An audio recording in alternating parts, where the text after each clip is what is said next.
As we dive into the holiday shopping and getting into the full swing of the season, it is time to talk about managing kids' expectations during the holidays. In this week's Mom Matters, from balancing wish lists to creating meaningful traditions, we are sharing tips to keep the magic alive while keeping the stress at bay.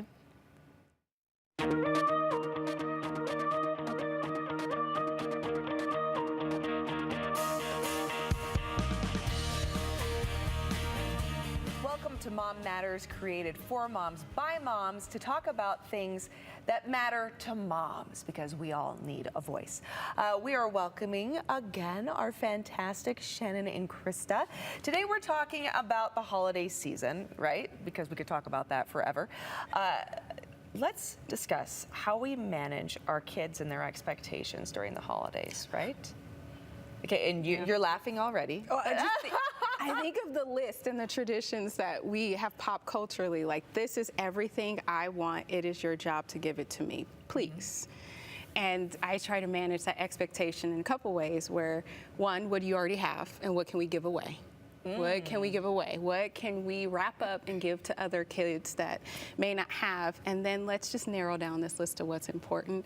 But when you said managing the expectations, I thought the consumerism first, like the emotional tie to consumerism. I don't know, that's what hit me first. Yeah, it's a hard one to navigate as a parent too, because I always find myself on that position where I'm like, I just love you so much, you know, and it's like, I just get you whatever you want. You just tell me and I will deliver. And it's like, whoa, whoa, whoa, wait a minute. What type of expectation am I setting up, though, for my kids?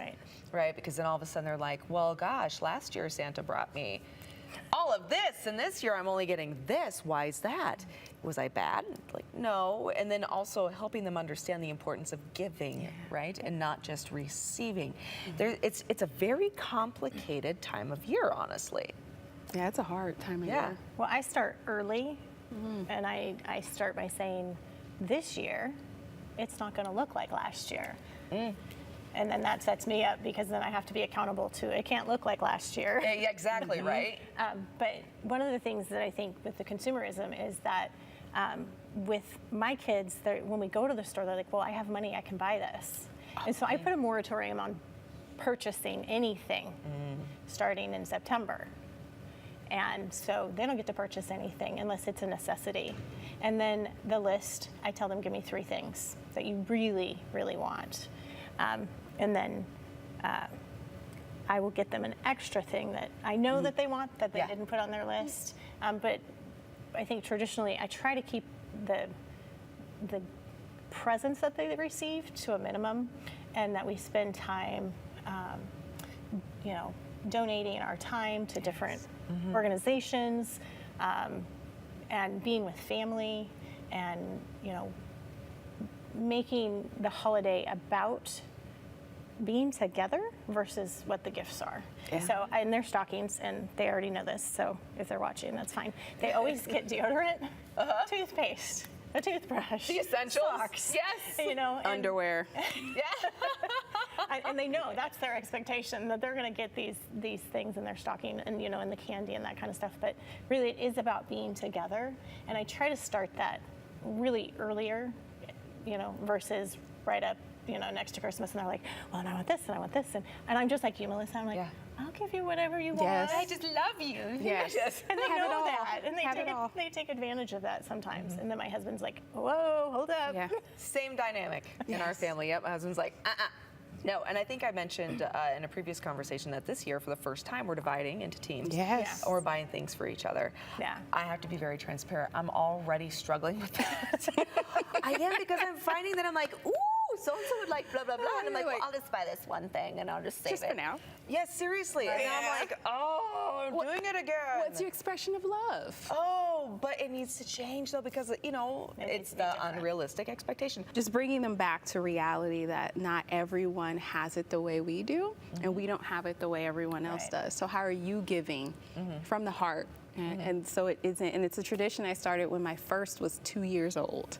2 years old, because I thought, you know, I used to be that kid on the receiving end of some of those things. So yeah, I'm big on how do we give back? How do we give back? Yes, and I too, I completely agree, because in the 80s when there was a recession, I remember growing up, my mom and dad, we were on food stamps for a period of time. And I remember what that was like. So every holiday season, I always make sure that we do our Yes. part and Yeah. give back as often as we can. I remember one of my Christmases that meant so much to me. My father, because my parents could not afford to go buy new things, my father made me a bunk bed for my baby dolls. And traditionally, moving forward, he's done that for each of my children, for each of my daughters, because they love the bunk bed. I still have it, and they would play with it, and now they have their own to give to their kids, right? So it's, I mean, I think that kind of highlights what's the most important this time of season. You know, you can go out, you could buy something, but it's the giving. It's maybe giving something from the heart, and making something that really, really matters. And I think teaching that to our kids at a very young age is essential, right? Yeah. This year we're going to be volunteering at the Rescue Mission's Yes. Christmas banquet, and this year they have one that is during the week and then on the weekend. And we got the during the week one, and it's like, kids, we're going to have to miss school, and we're going to go do this, and they're like, okay, that sounds fine. You know, they're really excited to go out and to help, and actually be involved. And I think when they see the people that they're helping, and their humanness too, I think that's where it really begins to make a difference within their own hearts, and that giving. My kids, they don't really want for too much, and we've been able to be pretty blessed in that area, and so they don't understand what it means to go without. And sometimes I'm like, maybe we should learn what it means to go without. But being able to interact with the people that they're actually there to serve, I think really makes a big difference in their attitudes and their perceptions of what is really out there in the world, because they're pretty insulated from that, which I sometimes think is a shame, that we probably need to be more involved in other people's lives, that you know, we can give to them and they can give to us. And it can be a beautiful relationship, and it's not just I'm just handing over this and I don't ever see that person. So, but truly seeing the impact of what you're participating in and being a part of. And not expecting anything in return.